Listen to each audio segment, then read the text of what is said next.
the Nottinghamshire-Derbyshire border, and we are one of the most important prehistoric sites in the UK. People know Creswell Crags really for our caves. We've got some of the only Ice Age rock art in the UK. We've got archaeological evidence in our museum of the creatures who lived in our gorge, so we've got evidence of mammoths and woolly rhinoceros and cave bears, I believe, all kinds of creatures.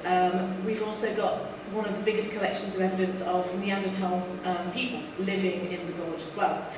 You can't go to Creswell Crags without seeing the sky. The classic view of Creswell Crags is our limestone gorge. The huge V shape in the middle of that is the sky, and it looks different in every season. It looks different at different times of day. You can have a completely different effect on visitors just by taking them for a walk through the gorge at sunset compared to first thing in the morning or at night time. We're pretty dark as well, so you can see quite a lot of stars. We've known for a long time that people are interested in the sky at Creswell Crags, so we've had regular astronomy events going back over years, and they always sell out.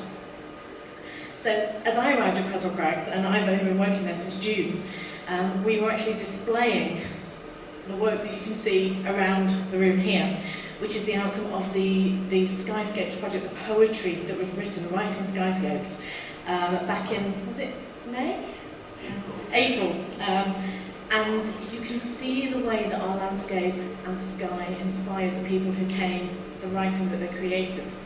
And then later in the year, October I think we did this, we had the really special experience of installing a planetarium inside one of our caves, enabling people to interact with the night sky, but underground in that space, and to see the constellations on the rocky ceiling of the cave, and the way that the cave actually affected your perception of the sky.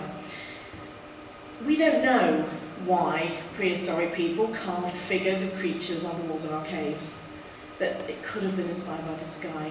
Those stories are such an important part of what makes Creswell Crags what it is, and it's really exciting to be here, and your story is part of it now too, part of millennia of stories.